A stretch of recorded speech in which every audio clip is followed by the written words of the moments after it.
परमात्मा हमें आखिरी याद दिलाते हैं, आप जी विचार कीजिए कि आपकी मृत्यु तो होगी होगी, चाहे यहाँ कोई पूरी पृथ्वी का राजा है और चाहे अमीर या गरीब है, कोई भी व्यक्ति है, आपकी मृत्यु होगी। और आपने जो कुछ भी सारे जीवन में संग्रह किया वो आपके साथ नहीं जाएगा। ये तो यूनिवर्सल ट्रूथ है, आपको सबको मालूम है। और पुण्यात्माओं, ठीक है, आपके पूर्वजन्म के पुण्य हैं, आपको जो भी वस्तु उपलब्ध है इसको ये समझ लो कि आपकी नहीं है। आप एक रेस्टोरेंट में रह रहे हो।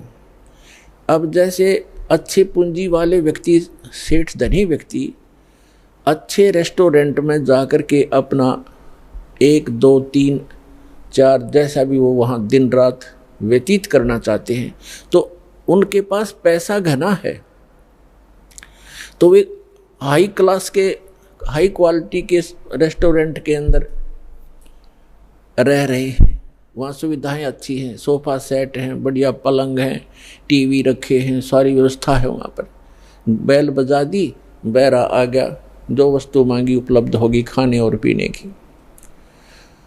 और एक गरीब व्यक्ति जाके एक सिंपल होटल में रुका है जिसमें एक तख्त पड़ा है और सिंपल आहार है, थोड़ा खर्चा है उसका।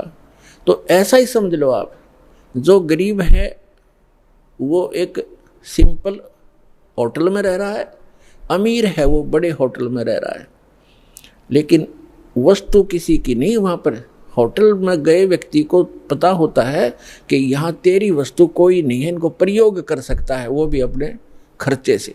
तो इस काल भगवान का ये होटल है फॉर एग्जाम्पल। और इसमें आपके पुण्यों के कारण आप सुविधा जो आपको है वो आपके पूर्वजन्म की पूंजी से है, जेब आपकी ही खर्च हो रही है। जो सुविधाएं आपको उपलब्ध हैं आपके पुण्य क्षीण हो रहे हैं। और गरीब व्यक्ति है वो समझ ले सिंपल होटल में रह रहा है, कोई झोंपड़ी में है, चाहे सिंपल मकान में रह रहा है, तो वो भी एक होटल में ही है। एक दिन दोनों ने ही जाना है और दोनों ने वो सब वस्तुएं यही छोड़ जाना है। अब जाना कहाँ है?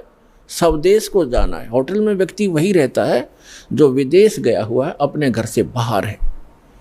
आज तक आपको यही नहीं मालूम कि हम इस होटल को छोड़कर प्रस्थान कहाँ करेंगे। आपको तो जबरदस्ती जब आपकी पूंजी समाप्त हो जाती है, आपका समय समाप्त हो जाता है, उस होटल से पकड़ कर बाहर फेंक दिया जाता है सड़क पे, आप कहीं जाओ। जब हम घर से बाहर चलते हैं वैसे किसी काम कार्यवश, तो जाने से पहले हम वहाँ कहाँ रुकेंगे, रात्रि हम कैसे व्यतीत करेंगे, उसकी व्यवस्था पहले करके जाते। और संसार छोड़ के जाने वाला व्यक्ति कभी सोचता भी नहीं कि मृत्यु के बाद मैं कहाँ जाऊँगा। तो वो ज्ञान अब आपको प्राप्त हो रहा है कि आप ये साधना करोगे और आप इन होटलों में रहो जैसे जिसकी व्यवस्था है, ठीक है, धनी है अपने उस सुविधा को प्राप्त करो, निर्धन है अपने उन मकानों में गुजर करो। और दोनों ही 2 रोटी खाते हैं, एक गरीब भी और सेठ भी। और एक चारपाई पर ही सोते हैं, 3-3 4-4 पर सेठ नहीं सो सकता। एक कोने में चाहे 10 कक्ष की कोठी हो, एक कक्ष के एक कमरे में एक तख्त 3.5 बाई।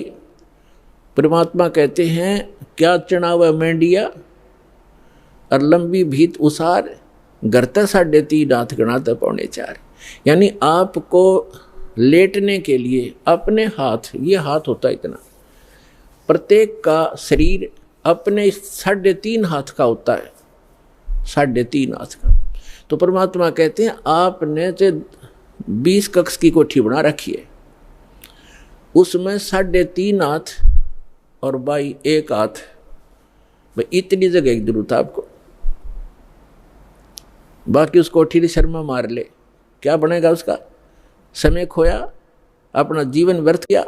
तो कहने का भाव ये है कि ठीक है, भगवान ने आपको कोठी भी दी है, सुविधाएं भी हैं, कोई बात नहीं, लेकिन अब भविष्य की तैयारी करो, यहाँ से चलने का उद्देश्य बनाओ। असक जन्म हो गए आप जी ने यही भटकताओं का।